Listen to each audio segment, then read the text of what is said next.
Bonjour à tous, on se retrouve pour une nouvelle présentation d'un smartphone. Aujourd'hui, il s'agit d'un téléphone que je vous avais déjà présenté, le Huawei Honor 6, qu'on devra maintenant appeler seulement Honor 6, puisque Honor est une sorte de filiale de Huawei, mais avec la sortie en Europe de ce téléphone, le téléphone ne s'appelle plus que Honor.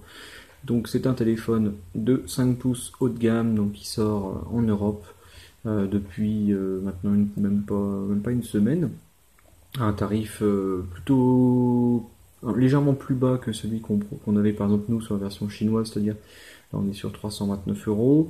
La version a un petit peu changé, mais ça on va voir ça plus en détail tout à l'heure. On va commencer par contre juste par le packaging qui n'a pas beaucoup évolué, il est juste un peu plus fourni. Vous avez un chargeur européen maintenant directement, ce n'était pas le cas avant. Vous avez un kit piéton qui n'était pas non plus fourni avant et un câble USB. Par contre, sinon, vous retrouvez comme avant un protège-écran avant et un protège-écran arrière. Donc, arrière à l'arrière, plutôt un protège-vitre. Donc, au niveau du téléphone, qu'est-ce qui a changé? Le design reste le même, là on est sur la version noire. L'arrière est toujours de très bonne qualité. Le contour est toujours dans un plastique chromé qui est plutôt agréable au toucher, mais je ne suis pas 100% emballé non plus. On va dire que la finition est bonne, mais on n'est pas non plus sur ce qui se fait de mieux. On va dire sur un Xiaomi 4, un OnePlus, on est, je pense, légèrement quand même en deçà. Vous avez toujours une trappe sur le côté. Hop, je vais l'ouvrir ici. Donc une trappe qui, vous allez le voir, fait perdre la fonctionnalité qui était sympa sur ce modèle, c'est-à-dire là, j'essaie de focus un peu la caméra. Voilà, vous n'avez plus qu'un emplacement SIM et un emplacement micro SD. Bon, c'est toujours bien d'avoir la micro SD. Par contre, la deuxième SIM a disparu. Bon, c'est difficile de savoir pourquoi. Après, c'est vrai que généralement les constructeurs comme Huawei font des versions double SIM pour la Chine et des versions simple SIM pour l'Europe. Peut-être parce qu'ici c'est moins développé, mais je pense que Huawei fait une erreur là-dessus. Et Honor également, puisque c'est généralement, on a une forte demande, nous de notre côté en tout cas, sur les appareils double SIM. Alors, à l'allumage, qu'est-ce qu'on retrouve? Hop. Qu'est-ce qu'on retrouve? On retrouve un très bel écran. Je l'avais déjà souligné la dernière fois, je le ressouligne à nouveau cette fois-ci. L'écran est magnifique, très très lumineux, très contrasté. Moi, en tout cas, j'apprécie énormément. Je suis étonné qu'il n'y ait pas plus d'avis très positifs de ce côté-là sur le net en général. On parlait de la part des testeurs professionnels qui n'ont pas forcément laissé d'avis extrêmement bons sur l'écran, alors qu'on est face à un écran que moi, personnellement, je trouve extrêmement lumineux, très contrasté, avec de très très bonnes couleurs. Alors, au niveau de l'interface, on est toujours sur Emotion UI, donc cette fois-ci traduit 100% en français, c'est plus du bidouillage comme on avait fait pour la version du Honor 6 chinoise. On est vraiment sur un français 100%, l'interface est très bien traduite, mais sinon on n'a quasiment pas changé. On peut passer en revue, si vous voulez, les quelques petites améliorations, les quelques petites fonctionnalités sympas au niveau software. Vous avez par exemple l'économiseur d'énergie qui est plutôt sympa, qui vous permet de régler votre mode pour gagner de l'autonomie. D'après ce qu'il me dit, en mode intelligent, 6h30 d'autonomie restante. Tout ça est fait grâce à l'utilisation du processeur, puisque le processeur est un octa-core signé, j'allais dire signé Mediatek, non, qui est signé Huawei. C'est un Kirin 920. Donc les 8 cœurs, il faut bien les réguler pour qu'ils ne consomment pas trop en permanence. Vous avez un économiseur d'écran, ça c'est un truc que j'ai trouvé assez sympa. C'est-à-dire que si vous l'activez, le téléphone redémarre et votre affichage passe en 720p au lieu de 1080. Sachant que de base, le téléphone est en 1080, ça vous permet d'économiser de la batterie et ne pas perdre trop de qualité d'écran. Puisqu'entre 720 et 1080, on ne voit pas forcément énormément la différence. Sauf dans la lecture de texte. Ensuite, là, rien de très intéressant. Vous avez le mode gant qui permet d'utiliser votre téléphone en hiver, par exemple, quand vous avez des gants. Contrôle de mouvement, ça c'est des choses. Par exemple, renverser le téléphone pour couper le son, pour décrocher pour diminuer le volume, porter l'oreille pour prendre ou passer des appels. C'est toutes des petites choses assez sympas qui pourra être intéressant d'utiliser ou pas. Vous avez un onglet de mise à jour hein, pour mettre à jour. Là on est sur Emotion UI 2.3. Il n'est pas impossible que le téléphone migre vers la version 3.0 qui équipe le Huawei Ascend Mate par exemple. Donc à voir aussi, mais donc globalement l'interface est très sympa. Alors, vous avez toujours la possibilité de télécharger des thèmes, vous en avez quelques-uns là. Vous pouvez pas mal personnaliser votre téléphone, donc ça c'est des choses qu'on retrouvait déjà sur la version chinoise, mais qui ont peu changé, quoique attendez que je vérifie bien. Ah non, on n'a plus le magasin de thèmes, il semblerait bien, qui était propre à la version chinoise. Non, vous avez moins de personnalisation, mais en tout cas vous avez toujours un téléphone qui est assez personnalisable. Vous avez beaucoup d'applications déjà incluses. Globalement, vous avez des jeux que Huawei vous rajoute, enfin que Honor vous rajoute. Hop, je vous mettrai un petit Antutu pour voir un petit peu les performances. On est sur un score de 40 000. Donc on est juste en dessous d'un Snapdragon 801, donc qui par exemple le Mi 4. Vous voyez là, Galaxy Note 3, Galaxy S5. On est sur ce qui se fait, pas tout à fait ce qui se fait de mieux, mais sur quand même quelque chose de très performant.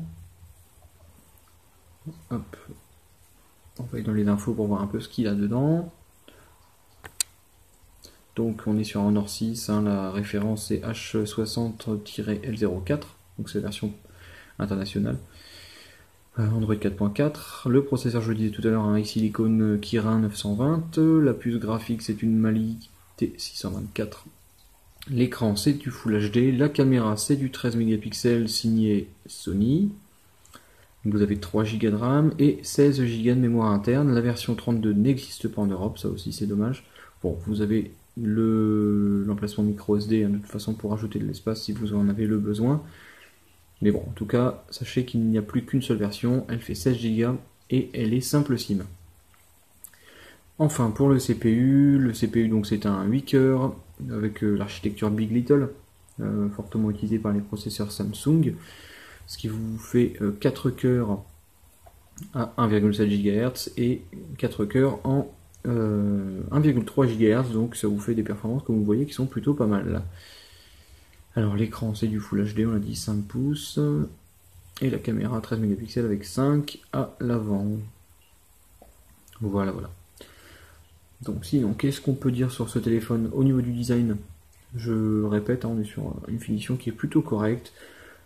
Peut-être pas ce qui se fait de mieux si on regarde, je disais tout à l'heure, le Mi 4, le OnePlus ou les derniers HTC, etc. On est sur un téléphone, on voit qu'il y a dû faire des concessions, je pense, sur la finition. Il suffit de regarder chez Huawei, hein, si vous prenez le Ascend 2P7 par exemple, il est nettement mieux terminé que ce Honor 6, mais vous avez beaucoup plus de performance avec le Honor.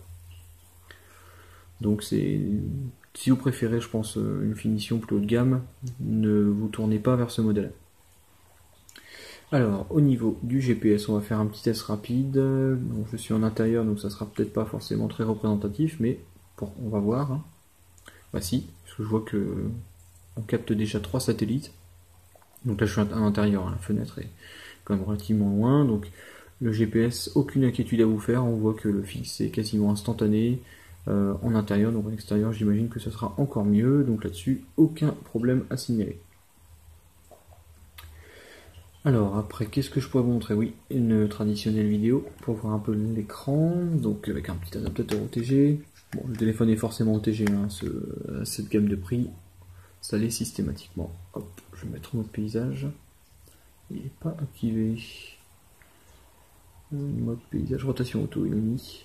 Donc normalement ça devrait marcher. Donc non, pas sur l'interface.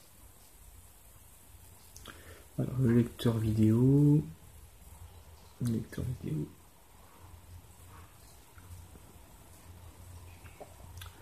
Je dois être assez aveugle. On va faire un gestionnaire de fichiers.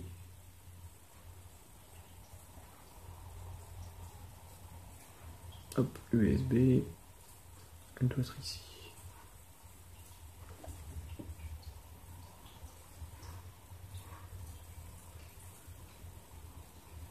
Voilà. Donc la luminosité, je l'ai poussée au maximum. Alors déjà on voit que je constate que le son est vraiment très fort.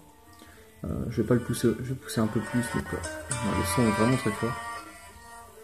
Donc ça c'est déjà un bon point, et plutôt de bonne qualité d'ailleurs. Donc au niveau de la qualité de l'écran, c'est vraiment bon. J'en ai pas vu beaucoup de meilleure qualité que ça, donc si vous cherchez un téléphone plutôt bon pour le multimédia, je pense que ce modèle-là pourra vraiment vous convenir. L'écran est vraiment très très contrasté, très lumineux surtout, c'est ce que je constate là. Il est vraiment très lumineux, un cran supérieur à, je pense, à un OnePlus par exemple. Donc vraiment très très très bien. Si vous recherchez un téléphone à l'écran de qualité, je pense que là vous pouvez vraiment vous tourner vers ce modèle. Donc voilà, je pense avoir fait déjà un bon petit tour. Donc oui, j'ai oublié de préciser par contre que le téléphone est 4G. La grosse différence c'est qu'il est maintenant 4G toute fréquence et n'est plus limité à Bouygues Telecom par exemple pour la version chinoise. Donc là vous avez toute fréquence, vous pouvez mettre n'importe quelle carte SIM dedans. Free, SFR, Orange ou Bouygues, vous aurez de la 4G. Donc ça aussi c'est un excellent point. Et je pense que c'est ça qui fera son plus gros argument comparé par exemple au Meizu MX4 qui lui n'est pas toute fréquence et en plus l'Honor 6 est 4G+. Bon, je pense pas que l'intérêt soit encore là. Déjà quand tout le monde aura de la 4G on pourra parler de la 4G+, mais en tout cas ça permet d'avoir jusqu'à 300 mégas, donc c'est quand même assez énorme. Voilà, c'était une présentation du Huawei Honor 6 disponible chez Phone Droid et c'est un téléphone que je vous recommande. A bientôt.